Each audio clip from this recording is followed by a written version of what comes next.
Introducing Keenan, Marquis, Prudencio, Feel the Burn Podcast. We talking about getting that Lombardi. You gon' need at least 15 straight. We talking about getting that Heisman. Bust it up right, then I hit him with the fade. Who gon' be the number one conference? Big 12 or the Big 10? ACC or the Pac-12? Now the SEC still gon' hell. When it comes to the course, we don't cover no records. We talking about brackets and getting buckets. Who gon' give us the player of the year? Do you think it's gon' be another Cinderella story? Will we see a repeat? Who gon' come out the East? Who deserves MVP in the summer's more? You tuned in to the hottest sports podcast out. Sit back and enjoy. Always bringing you the hottest takes. Break it down so you can relate. From the preseason to the champs come, we cover everything in between. Got the airwaves on lock with the best analysts in the game. Feel the Burn Podcast on. Turn it up and let the show begin. Feel the burn. Feel the burn. Feel the burn. Behind the feel the burn. Yeah. Welcome to another episode of Feel the Burn, the hottest sports podcast out. I am the man with the plan, the host who does the most. My name is Prudencio Logan. I'm joined by my two co-hosts. Keys. And Keenan Whiting. Hey, man, you got Keys. And Keenan the Dime. We got a good show planned for you guys. First, we're going to start off with some NFL and look at Aaron Rodgers, who said he would not come back unless his general manager was fired.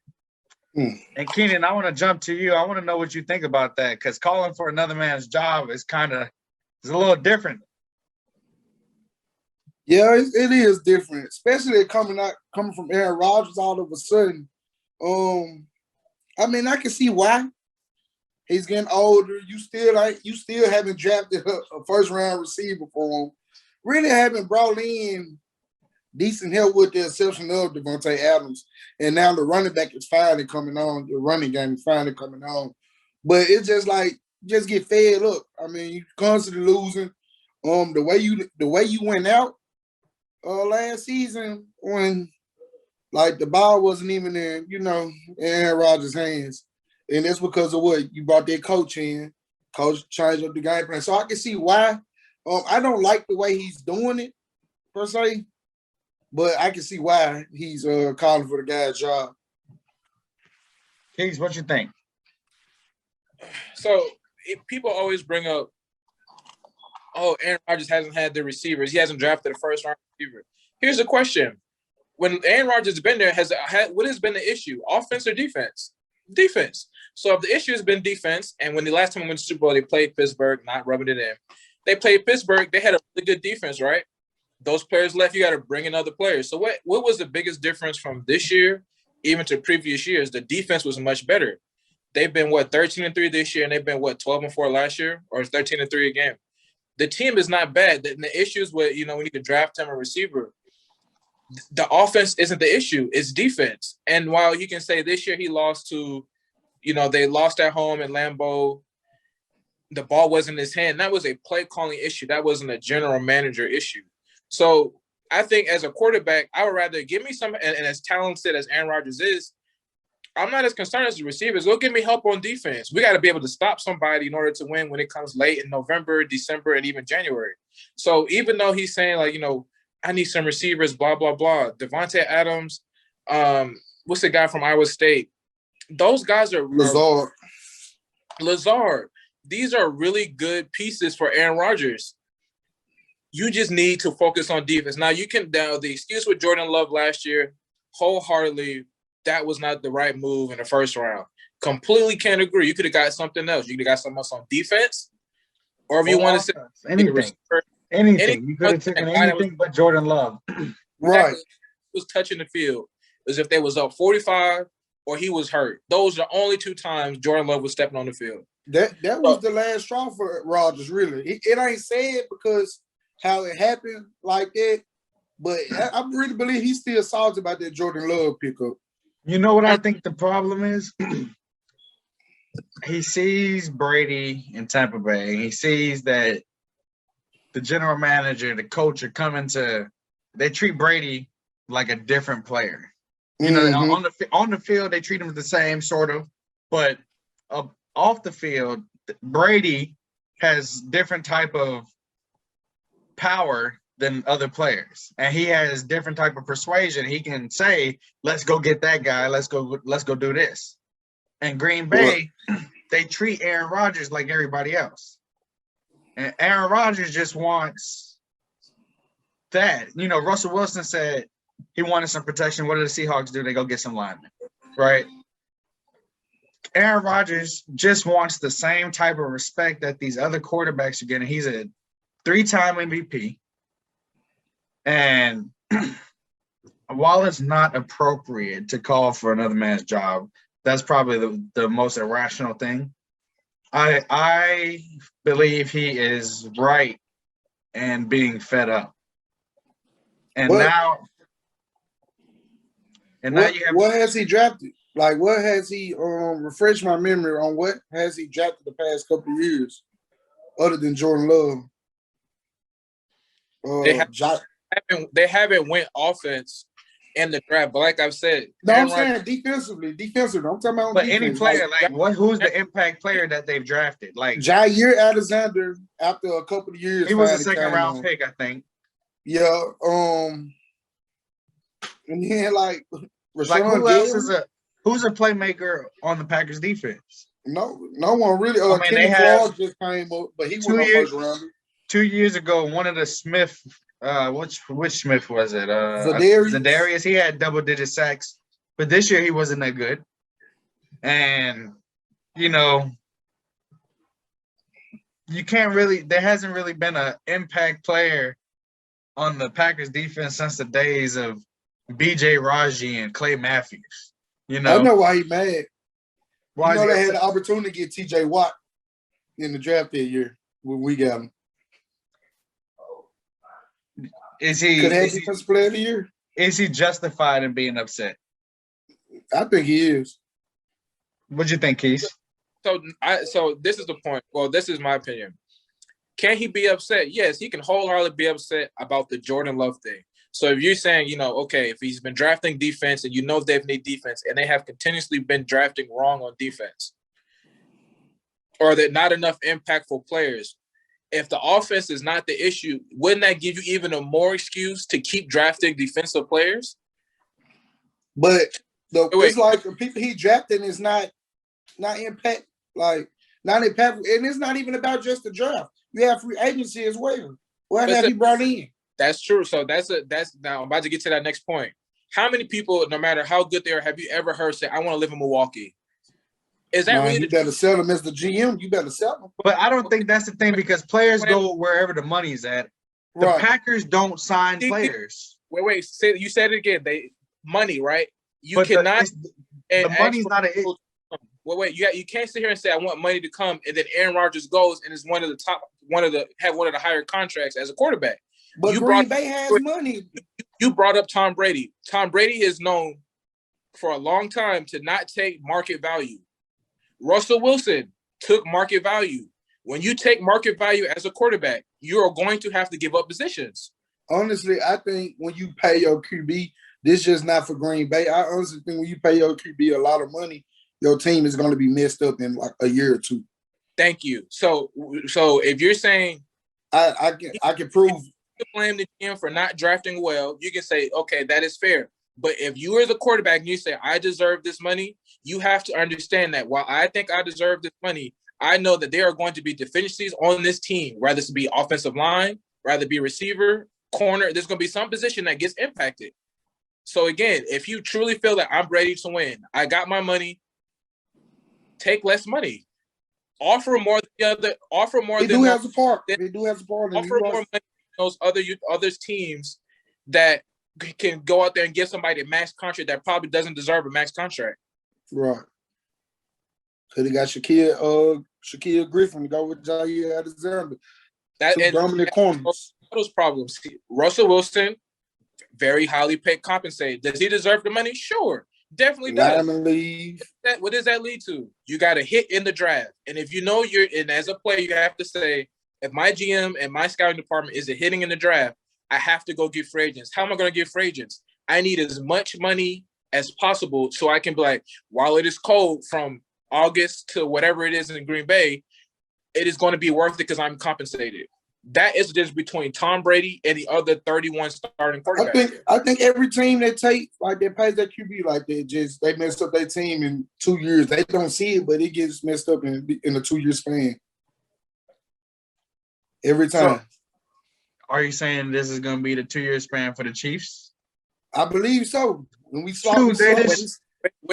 when Patrick Mahomes' new contract comes in, you will see us either Tyreek Hill will have to go because he said he wasn't taking a pay cut. Somebody on defense is going to have to go. You're going to lose Jones. Jones is going to be gone. That's why it was so important for them to sign all those players before Patrick Mahomes got his big payday, because they knew once he got that payday, somebody on defense is going to go. Or you go say, hey, Tyreek Hill, we really want to keep – we need you at this particular money right now. We cannot afford you. They're like, hey, F that. I'm leaving. You can't be mad. You can't ask for weapons and then take the most money. It's impossible. That's right. So you don't think the Chiefs are going to be as good coming up? They're going to be decent, but they're not going to be Super Bowl winners. They're going to be decent because Seattle is a good team. Seattle is a good team, but the team is messed up, and you can clearly tell that the team is messed up. Look at the Chiefs. Their weakness is the O-line. They're going to have to pay the O-line. You got to pay O-line. You got to play big man. You got to pay the big man. He's going to start losing O-linemen. They just made not even more respectful, not even big man tackles. And what are the two? What reason that they lost? Well, not because Tampa was necessarily better than them. They could not block. They couldn't block. Tackles. They just traded for Orlando Brown to be their left tackle, and they were so stupid for that. And they gave him the extension. But on the side note, Keenan, you see Baltimore just picked up Villanueva, your boy from the Steelers. It's a reason we let him go. But back to Mahomes, both of their tackles were injured. Got beat up in the Super Bowl. What did they do? They go out, trade for Orlando Brown. Completely foolish move by the Baltimore Ravens, because why would you trade to a person that's in your team that beats you all the time? Beats you every time. You up in the best PBL. I was so pissed off when I saw that. I don't know. I feel like the Chiefs will be able to keep everybody, or at least a good portion. Like, who did they? Is Chris Jones signed? Or is he? This is a 1 year, I believe. I don't believe he got a big extension yet. Not what he deserves. Is Kels signed? Yes, Kelsey just restructured his contract. And Tyreek Hill said, I'm not restructuring my contract. So guess what? When his time come up, thank you for your services. We appreciate it. But the Chiefs got a lot of money, though. Who's going to win the Super Bowl? The Chargers. And like we were saying, and our quarterback on a rookie deal. Anyway, like we were saying, Keenan, that's exactly why if Aaron Rodgers can be mad at the general manager for lack of picks, he need to be mad at himself for not agreeing to take less money so he can go out and get better players defensively or offensively. He do need to take less money. He do. I agree with that. Well, I think Aaron Rodgers is right. I think he went a little too far. Keenan, what you think? Rodgers is right? He's right, but after Keith explained, he got to take a little responsibility on himself as well. Can't just put all the blame on the GM. It's him too. And Keith, you don't think he has any beef here? You don't think he has any point to make? Does he deserve some respect in terms of if we're drafting a quarterback? Can I own? Like a little bit, but their beef is this beef that they have currently is way bigger than this draft pick, is way bigger than Jordan Love, and is way bigger than this receiver. This is something that I think you just don't like him. This is last straw. Yeah, you just don't like the guy. Don't worry, and you see the day So Rodgers complimented one of his receivers, and the day after They cut him or something. they cut him. Yeah. They cut him. Come on now, like that's beef. Like this is beef. This is a problem. Yeah, that's petty. That's petty. They so cut him. How your MVP quarterback gonna compliment a receiver, and the next day you cut him? It was the young guy too who was Aaron Rodgers is right about that. Now that's petty. That is very that's bull, man. That's trash. Like very petty. Like, come on now. But I think he's gone. Where does he go? Minnesota. Let's pour the Brett Favre to get it. I'm gonna tell you, if boy, he go to Minnesota with Thielen and Justin Jefferson. With Dalvin, you might as well go beat up on that GM 2 years for two guys a season. Let me say, I want to be a superstar and take the Lions to the Super Bowl. Man, forget that. You know where he can go? It's a team not too far from that color he's already wearing up in the Steel City. You talking about next year? No, I'm talking about now if you want to. Ben retired? Hey, he can come now if you want to. If he can come now, hey, Ben, you can just go coach off here. You can be the OC. Hey, man, you can't push Ben to the side. Hey. He still gonna call the weak plays. No, that's a lie. That's a lie. Because every game you done seen where our offense was struggling, and we seem to pick it up when we come out the half, that's Big Ben calling the plays. There wasn't a dude that we just let go. So, no, don't do Ben. Ben can call some plays, sir. Trust me, y'all gonna be in the same predicament. Please. With Aaron Rodgers? With Aaron Rodgers, Tom Brady, it don't matter. Don't matter. You just mad that your team is in rebuilding mode. You will never see another championship enter the Patriots locker room ever. Wait. Here's the thing. Your hope level with 12 went to Florida. You should have went with him. Wait, listen. You should have went to Florida with 12. I'm not built like that. You should have went with him. I'm not built like that. Went with him. We're gonna go. We're gonna have a better record than the Steelers this year. Child, please. We're gonna have a better record than the Steelers. Watch. I need to make a bet on that. We all need to make a bet. What's the bet? Because I think the Chargers. I'll wear a Pittsburgh Steelers jersey if Pittsburgh record is better than the Patriots. I think the Chargers. You'll wear a Patriots jersey if the Steelers. You'll wear a Patriot jersey if the Patriots record is better than Steelers. Okay, I'll take it. All right. So what's the deal? Because like we just didn't go, like we just didn't have 11 straight wins last year. With no running game? Don't worry. With no running game, it's gonna come right back down. I don't know if I should get into this bet at bottom dwellers. You just chill out right now. Wait, hold on, Keenan. You wait a year. Wait. Keenan, while we have our beef, we're not about to get tried by a team that had to leave San Diego to be the worst team in LA. We're not about to let that happen. The Chargers. I don't even not count him as a football team right now. They high school right now. Chargers probably gonna have the second best record in the AFC. Listen, I went to LA and they don't even have a Chargers day. They have a LA Rams day where all gas is discounted. I promise you. Look, the Chargers are gonna have the second best record in the AFC. And I will be 100 pounds by tomorrow. You guys are foolish, man. Yeah, you are. Believe the hype. That hype gonna get you real disappointed too. What team do you think Aaron Rodgers ends up on? Denver will be the best bet. I'm gonna say Denver. Denver or Minnesota. I want Minnesota. I'm voting Minnesota. It would be lovely if he went to Minnesota. But I can see Denver as the pick. If they trade Aaron Rodgers will not be in an NFC team. Therefore, on the AFC, the only possible team who I think that might potentially have the assets has to be Denver. It'll be Denver. Or Oakland. Either way, bad for you. Hey, man, look. I see Denver. Denver will make the move before Oakland. Yeah, Denver loves bringing in superstar quarterbacks. Yeah, they got a history. John Elway loves his quarterbacks, and Bridgewater's not bad. He's not, bad. but he's no Aaron Rodgers. Nah, he's not Rodgers. I don't want to see Rodgers and Mahomes twice a year either.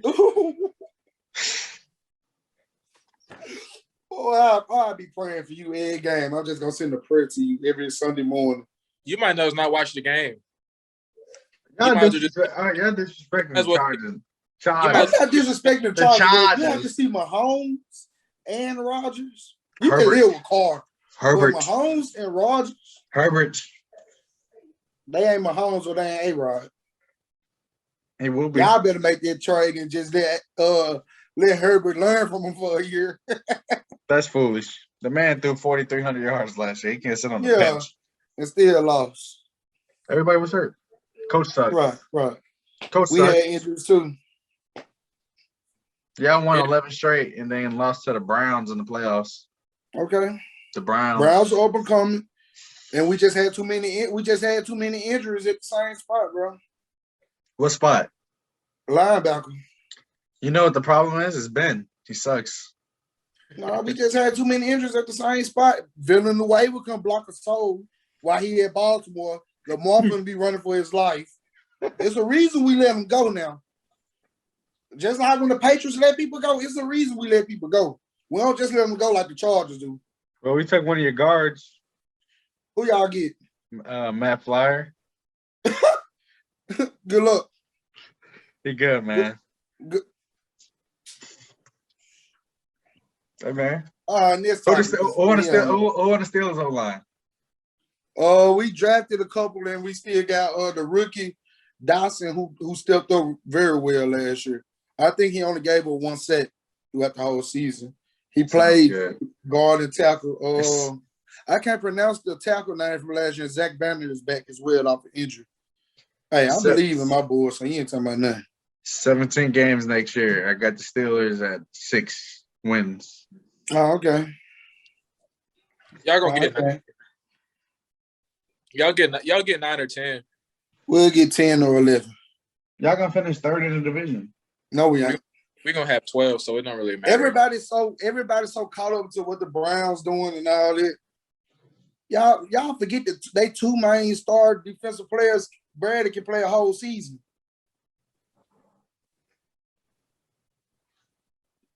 We will save the rest of this for another day. But next, it's time for us to talk about something a little bit more serious, and that is that out of 259 NFL draft picks, not one of them was an HBCU player. And that's a problem. That's a bad look for the NFL. Keenan, what do you think about that? Man, it's sad, you know. Man, out of 259, you said? Yeah, 259. And not one HBCU player was drafted. Not one. That's sad for the league. They know it's a bad look, especially with the times that we're going through. Not saying all that shit, play a big factor, but you would think that they would get a chance. I would like to say that the spring, them playing in the spring game, HBCUs playing in the spring instead of the fall had something to do with it.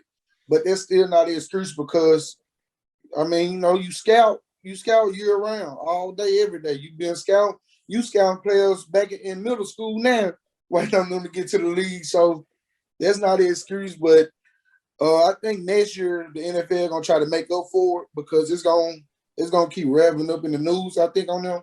So I think they're gonna try to make up for it, and we're gonna see the most HBCU players get drafted at one time in one draft.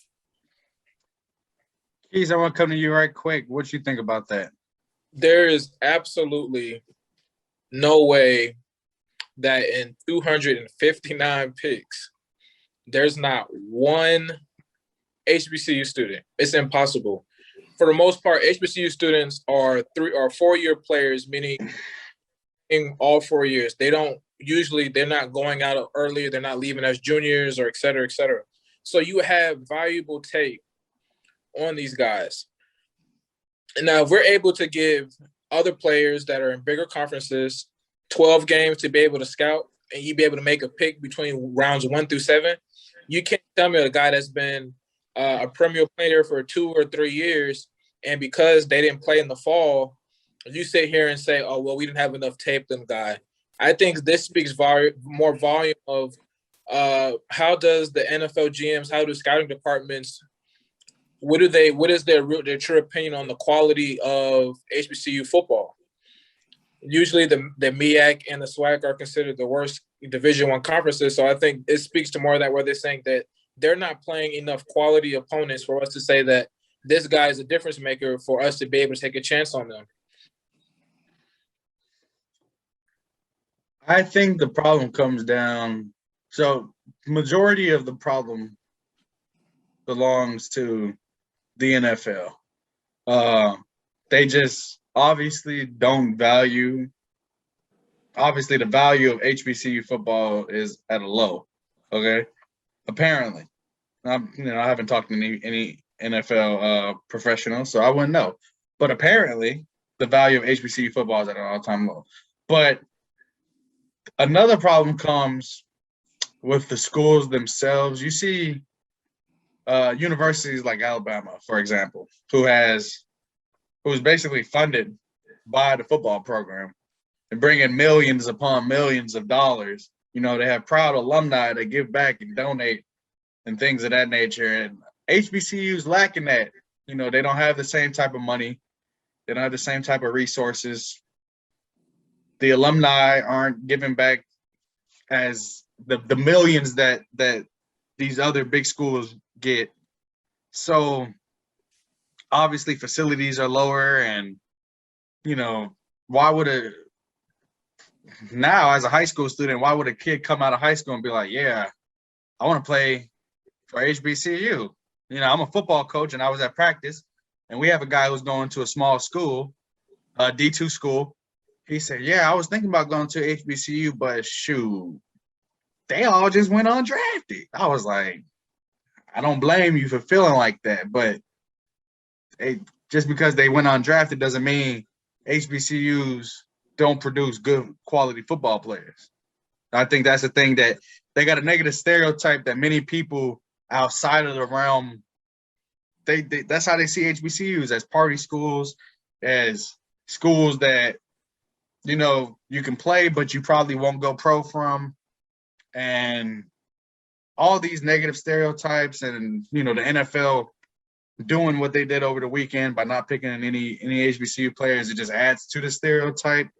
So while it will be great next year if they set a record for the number of HBCU players selected, I think they really caused a lot of damage this past draft process, because of there was no players picked. And yeah, there were some picked as undrafted free agents, but still, like, if I have NFL aspirations and you are HBCU recruiting me, how can I say, yeah, I want to come play for you and go to the NFL, and you can tell me, yeah, I can get you there, but nobody got picked this year.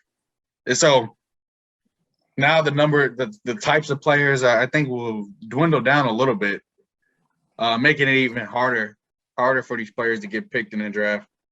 But hopefully next year, record number of players. I think you're speaking more to a like you said, like the pipeline of Power Five, and I guess you can say predominantly white institutions, of them going. You have a better shot of going to one of those universities versus going in an HBCU standpoint. Yes, but let's get one thing straight in terms of funding. At least in athletics, you will never be on the same ballpark as the Power Five or even the non-Power Five. You'll never be able to be equal on that level. However, and this is where I feel the issue is, there, out of all the 259 picks, you can't tell me that those guys were 3 years and 4-year players, right? So you can't, to me, if it is the best play, we're finding the best players to play.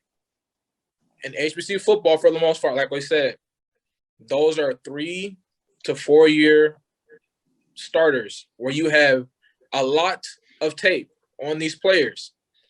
The guy, now there's not saying that all these guys are the same as Trey Lance, but if I'm correct, didn't Trey Lance only play 1 year? He started last year, and he played 1 game this year. So 13, he has 13 games under his belt. Mitch Trubisky started 10 games. So you're getting to the now. You can also say to the level of competition is different. You have value if you've been Not doing for your Lance. Not if for you've been Lance. Nah, and for Lance, it's the same as HBCU. It's the same. It's Yeah. the same. if you're doing They love them North Dakota State boys. if you've been doing your research as a scouting department, you cannot sit here and say that you do not have enough tape on an HBCU student because they missed 1 year of a COVID year that had nothing to do with them. That's the blame that they have to take. Do you think, this is to both of y'all, do you guys think that because there was no combine, that kind of hurt the thing as well? Because usually we do have a combine, and we do usually have HBCU players in the combine. So do you think not having a combine kind of hurt as well? You talking about the NFL combine? Not having NFL combine. There's been HBCU players in the NFL combine? Yes. Man, While there are some some HBCU players that might even get blessed with the opportunity to go to NFL combine. But they do usually always have at least one or two in there, because NCAT had one in there every year. We're not saying that they don't have them, but I'm saying even for that one player, there is not. You can't tell me there's only one player that is worthy of an NFL combine spot that comes from HBCU. Right, because you gotta know it. You gotta know at HBCUs, man. Them guys running 4.2, 4.3s, 4.4s. They jumping high. Gunshots. Hey, the athletes are at the HBCUs now. They really are. Why don't NFL scouts value those athletes the same way they value a 4.4 at Clemson or a 4.3 at LSU? When there's people, I'm sure there's players all across the country who are doing the same things at these smaller schools. They just don't have the exposure, and it's like the scouts go out, check them out, just as a routine. Now that I think about it, though, not to cut you off, now that I think about it, though, this is the first time I can remember not the HBCU. I don't think HBCU player was in the Senior Bowl. That's usually one in the Senior Bowl as well. It seems like from last year's season being canceled for most schools, and then this season being how it was when it was played in the spring. I don't know. I'm not trying to make an excuse as to why there weren't HBCU players drafted. There should have been at least one taken. Yeah, I'm just hoping COVID was the reason. Right. But I don't understand how COVID could be the reason if somebody from Liberty University could get drafted, or somebody from a small D3 or D2. Maybe there was a good one because them boys were undefeated. Now you're making the point. And that was balling. Now you're making the point. What does NFL scouting departments feel about the quality of HBCU football? Meaning, from a conference standpoint, if you take the SWAC from Alcorn, Grambling, Jackson State, MEAC with South Carolina State, North Carolina A&T before they move, what do they feel as a conference whole that the quality of players to say, they are playing against competent opponents to say that he can actually play? I feel like that is the bigger issue with this particularly. So you're saying you think scouts look at HBCU football and be like, the competition is not good enough to have these guys evaluated as NFL talent? I am saying it's good enough to ask the question, what do you feel about the quality of HBCU football from a conference standpoint? Let's not take a team. Let's not take the best team from the MEAC and the SWAC because they're in the celebration, but we're talking about from a conference standpoint. What is their opinion about the level of play in those two conferences versus the other Division I sub-A teams, and ask do you feel that is equal? I don't think that really has nothing to do because they always taking a D3 guy. So if you can take a D3 guy, are they saying that HBCU football, D1 HBCU football is valued less than D3? I really just think it's a problem, but I really just think it was the spring thing because usually a lot of the HBCUs play like they at least play one big school or play somebody out of conference. Yeah. The conferences do suck, but even in those conferences, all they teams didn't even play. Like Alcorn did set out, or even in the spring. A lot of TSU, teams Georgia did. State a couple of years ago. A lot of them did sit. They did, but a lot of them did sit out in the spring as well as the fall. And we didn't get a chance to see out of conference games. You know what I'm saying? So Yeah. I think that I'm hoping that's what it was, and that probably had something to do with it. But I mean, you pick D3 schools, so I don't say it's you can't say it's the level of competition because D3. Come on now. Right. So, Keenan, you brought up you brought up an interesting point. I don't mean to cut you. You brought up an interesting point. Uh-huh. For the most part, if you're a player at a smaller school and you can really play, right, it is a good chance that you are playing. Probably you got at least some PT your freshman year. You probably starting by your sophomore year and your junior year, right? So let's say for the seniors, because we said, for the most part, if you're coming from a smaller school, you're a 4-year player. You're not as a right. So that means year, so a little bit of freshman. You have sophomore year and junior year. They are having 2 full seasons under their belt rather of last year's regardless. You're having players that play roles on higher level competition that don't start, that probably heard their name called over guys that you can say as a legitimate play a 2 to 3 year starter. You can't argue about because of COVID, the lack of games versus they didn't play in the fall or the spring. They still had 2 to 3 years of playing time actually on the field. It really goes back, if you want to be honest, it really goes back to the coverage of HBCU athletics. That's really what it goes back to. Regardless, scouts do supposed to be everywhere, but we all know who the real scouts are. Social media is the real scouts. If you don't believe that, you tripping. It's been there since LeBron went to Miami. That's when social media started to impact the world the way it does. Not having the coverage that they should, I think that's the first problem they need to attack because, like you said, it's some great athletes. Like some of the best athletes come from these HBCUs.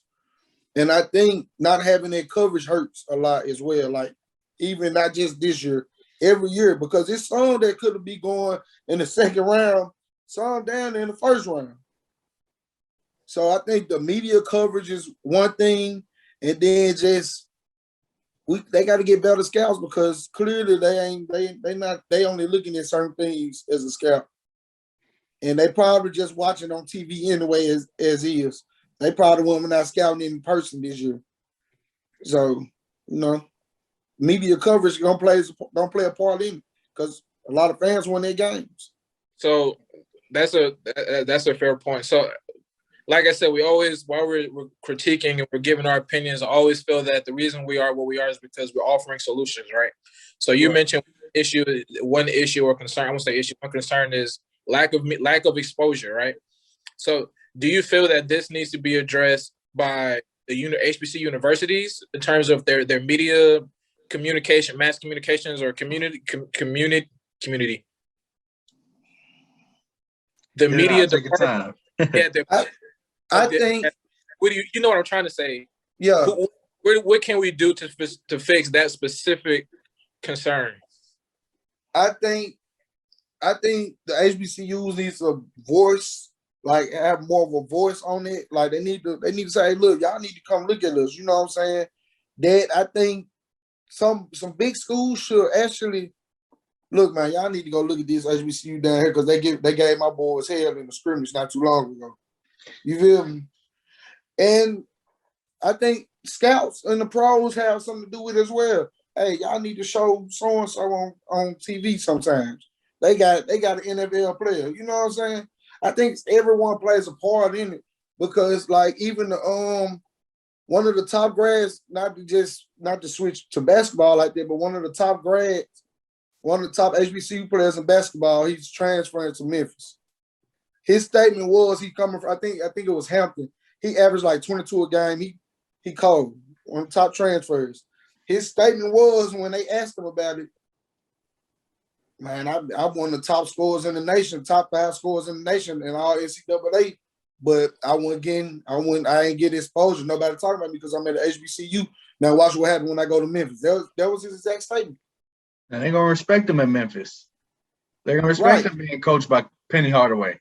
Right, because he's going to Memphis. Memphis gonna be on TV because of that. So media coverage is the thing. HBCUs need to, hey, look, y'all need to show us on TV.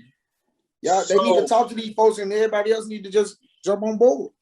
I would say that exposure is definitely the key. This past spring, was the most I ever seen HBCU football on TV, and that was all Jackson State, Deion Sanders taking them boys, and I'm sure we're gonna get some good Eddie George TSU on some ESPN too. So, am I saying that every HBCU has to go out and hire a former Hall of Fame or a former All-Pro NFL player to be their head coach? No, but they need to work on their exposure. Like, they should be inviting these scouts out. They should be, and I'm not saying that they don't, they probably do, but they should, the persistence, these are our guys. Come out here and see our guys. Come see our guys. Especially in football, because basketball some of the basketball actually do get exposed. HBCU basketball get those transfers. They get those D1 transfers. It's like, and they get their exposure on TV. So football does not. So here's the question. You said this was because of most of the HBCUs holding out until the spring to play football. This is the most exposure that you've seen them on a national spotlight, right? You seen Jackson State every week. No. Every week Jackson State was on TV. Correct. I'm not disagreeing. This is what I'm going to. We mentioned exposure. In order to get that exposure, do you think that HBCUs need to continue to play in the spring? Because if you say no, then you're going to go back to the exact same boat you were before, because we all understand once the ACC, the SEC, the Big Ten. Ain't nobody watching that. Ain't nobody watching that. They're watching Alabama, Georgia, USC. They're going right back on ESPN Plus. And it's like most people, they're not going to pay for ESPN Plus. So then you're going to go back into the exact same boat of saying, hey, we're not getting the exposure. The thing they got to make with HBCU football in the spring is that the rest of the FCS, I think they would have to play in the spring. Yeah. And I mean, that gives the exposure to all the little teams, all the smaller teams, but it kind of still takes away from, we're talking about real specific HBCU exposure. I think that comes down to the schools. I think the schools they just have to play their part in marketing their teams, marketing their players. Like, when we was at TSU, Keenan, how often was it that we knew what was going on with the football team or anything like that? Besides us, because we work with the team. We care. Right. How often is it that the regular student body is informed or is invited to a football game? You know what I'm saying? Not often. Not often. Not even a promo. At HBCUs, people go to the games to watch the band. We got to change that idea of thinking, that way of thinking. And that's what JSU did. And that's what, not to cut you off, but that's what JSU did. Because down there, me being from Memphis, I be seeing, we get the middle of both. So we hear about both. We have alumni from both in Memphis. This the first time a lot of the alumni that I know say, man, we go to the game to watch Deion, check out how he got them boys playing. Usually before Deion, they going to see the halftime show. We going down there to hear the Sonic Boom, man. When the Sonic Boom get done, we get. They going to see the halftime show and they leaving after. Even at the Southern, at the Classic that's here, it happens. After the halftime, people leave, they come back in after the game to witness the fifth quarter. To watch the fifth quarter, watch the band play again. You got a whole football game going on and you watching the band. There's nothing wrong with the band. I love the band. I love HBCU bands, best bands in the land, TSU specifically. Wait. Before we continue, this is not a knock on anybody's band. This No, is we not. not at all. We Not are, We at all. love bands. Field we of are Bird loves bands. referring to the culture around HBCU athletics and What gets the exposure from football, HBCUs? Yep. and specifically football. At HBCUs, the band is the biggest team. Right. How do you change that to being the football team, basketball team? It's a process. You got to bring in players first. You got to First, you have to bring in emphasize. players. The schools have to emphasize their football team instead of Right. I'm not instead of emphasizing their bands, but you can do more than one thing. The band is there to support the football. The football team ain't there to support the band. You know Right. what I'm saying? It's like, yeah, shit. We just trying to get through this football game to watch these folks play, and it'd be great. It'd be great performances, but then the fans leave. The football players on the field, no momentum, no intensity, no feeling behind the crowd, No energy. and the other team is just it's like a home game because they It's just me sitting there yelling at the coach. and Literally. And like we're you not shouldn't going be able to hear the HBCU. You shouldn't be able to see HBCU fans in the crowd yelling at the coach. Hey, coach, do this like this high I'm the school. only Like, person that be at the game paying attention to football. Hey, coach, run the ball. Like, Stop what? running the ball, coach. Like what? Stop running bubble. The fans, you can hear the fans talk to the coach. That's a problem. Right. And the only reason you can't hear the fans is because the band is so loud. So the band play good, fans cheer for the band, fans sit there quietly for the football team.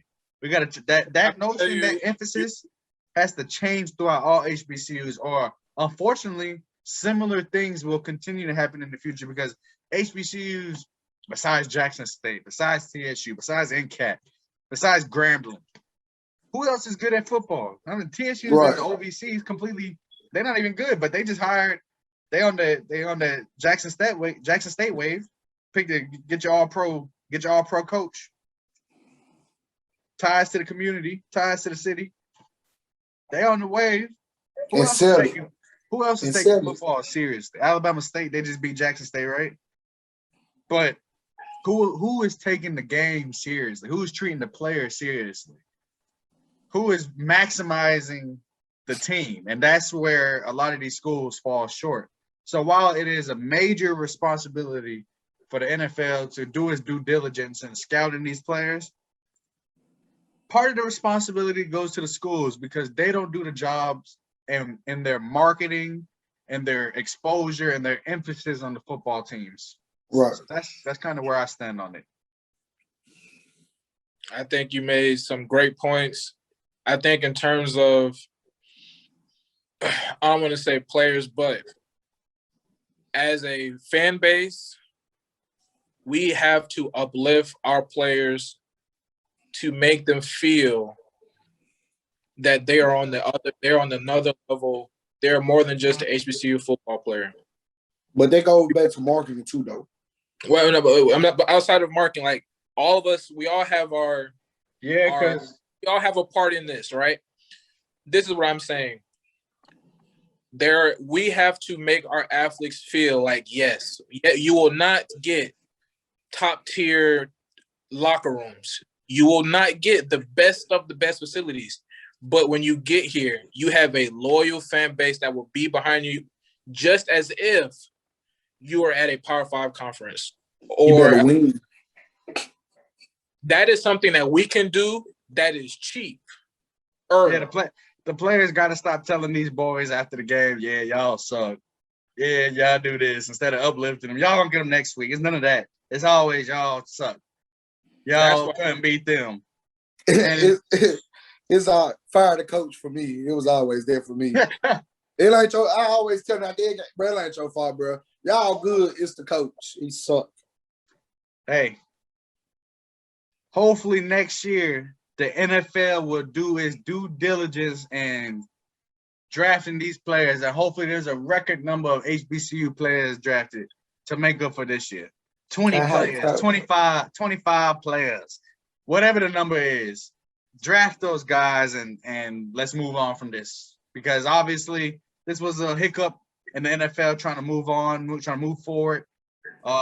Big hiccup, but it can be fixed. It can be resolved. They just have to do the due diligence and the scouting. Teams have to work on the exposure. I think the issue is solved pretty quickly. Agreed. Hopefully, we don't have to. Hopefully, we don't have a repeat of this in the future. Absolutely. We're gonna wrap things up soon, but first we're gonna give you guys a little NBA talk. The NBA playoffs is a little different this year. They had the play-in tournament. Personally, I think it's good. I think it's a good thing because oftentimes the end of the season, it means nothing. It means nothing. The playoff season already wrapped up. Teams rest their starters. This creates a sense of urgency. And I think the play-in tournament is cool. If there was a play-in tournament, if there wasn't a play-in tournament, both would be good. That's my take on it. Keenan, what do you think about the play-in tournament? Well, I love the play-in tournament. For one, it makes the end of the NBA season better. Like, because usually we would not be watching basketball really unless we saw a good matchup we want to see or we didn't. It'll be boring, not interested. Everybody know they in the playoffs. People know they're not in the playoffs. But because of the play-in tournament, you now got to play. You got to for sure play every game because it might be a chance that you might fall into that tournament or you might just fall all the way out. Usually it's like they don't really care because, like, I'm in the 6th seed. I'm locked. I'm good. There ain't nobody really going to be playing me for real no more. People going to tank all this. But now that you give these bottom teams that's like at the 10th seed a chance, oh, they finna come bring it every night now. So now you got to bring it as a top seed. You got to bring it because you don't want to fall into that play-in tournament. So the tournament, it's adding fire for the regular season leading up into the playoffs. It's giving us a reason to watch. And that's why LeBron pissed. That's why he pissed. Because he pissed because the Lakers done lost all them games since he been out. And now he got to do a play-in. To be in the tournament. He don't like that. He don't want to do that. I ain't said nothing about it all this whole time. He don't want to play Steph in a 3-game series. Right. Steph on fire. This Steph, for sure. What do you think, Keith? I think I agree with Keenan. It adds value. This adds value to the regular season because now you can't just say, okay, we're going to wait. Or, some teams have those runs where they'll be good in certain parts of the season. It's like, et cetera, et cetera. It adds value to the regular season. And more importantly, if we're going to ask for, if players want more money, I hope they understand this is probably a financial benefit, meaning you're going to get more viewers. If you're getting part of that money, to me is more money to it. So if you're an NBA player, you want more money, I think you should be going a little bit towards having these playing games. And more importantly, if you don't want to play in the playing games, win in the regular season. That's all you got to do. All you got to do. It's not not that hard. I won't say it's not hard, but you get the point. You don't want to work your butt off for 70 games so that the last be sitting there stressed about dropping down to the 7th seed and having to play in the play-in tournament. It stopped them from having to take them games out, man. That's what it is. That's all it did, and that's why they pissed about it. Right. The players that's pissed, Luka and LeBron, they pissed because they can't take off now. You can't.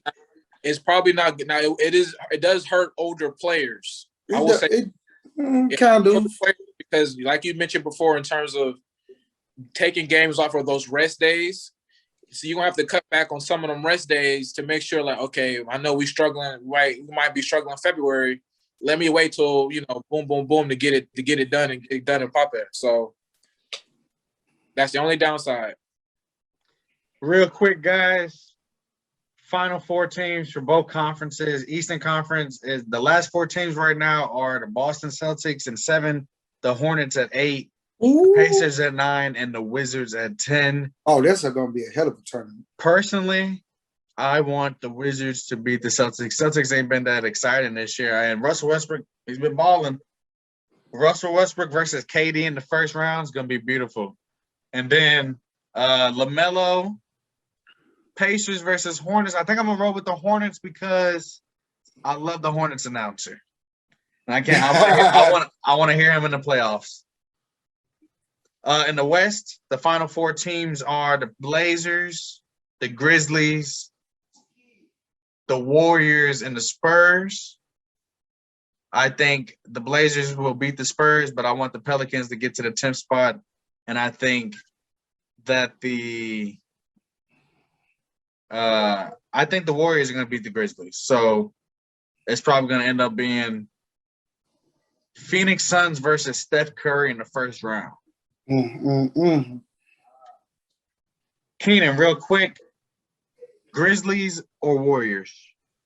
The Warriors right now, but I would like to see the Warriors and the Grizzlies at the final two spots because I'm from Memphis, of course, and John Morant balling and Curry just being Curry. Blazers or Spurs? Spurs. I know that's them your boys. Keith, Blazers or Spurs? No, Spurs got it. Blazers. Grizzlies or Warriors? Warriors. And in the East. Wait, I'm coming back to you, Keith. Keenan, in the East, Celtics or Wizards? Wizards. Hornets or Pacers? Hornets. Keith, Celtics or Wizards? I gotta finish your statement. It's this simple. Westbrook versus Durant. LaMelo in the playoffs. End of discussion. So you want the Hornets? You rolling with the Hornets and the Wizards? Hey, the Celtics been in the slump, and somehow in the last seconds of the game over the weekend, Tatum and Brown collided into each other and both got hurt. So it looked like Brown got the more bad of it, but Brad Stevens overrated. Yeah, we'll be keeping an eye on it because if they don't make the playoffs, we will see. Okay, we will see what happens if they don't make the playoffs. Guys, feel the burn. Keenan, give me 30 seconds right now. Portland, all you got to do is win the game, man. I betted my money on you, and you cost me $2,000 yesterday. Every time I bet on you, Damian Lillard, you don't want to show up. CJ McCollum, you don't want to show up. Norman Powell, you don't want to show up. Robert Covington, go back to TSU. Because y'all killing me. Nurkic, you trash. We ain't gonna never be on TSU no more. Terry Stotts, you trash. We just got called out. I don't care. My goodness. Portland, horrible. They don't want to show up. They do not want to show up as a team. I think the Blazers just felt the burn. I think they just felt the burn from Keenan. Carmelo is their best player.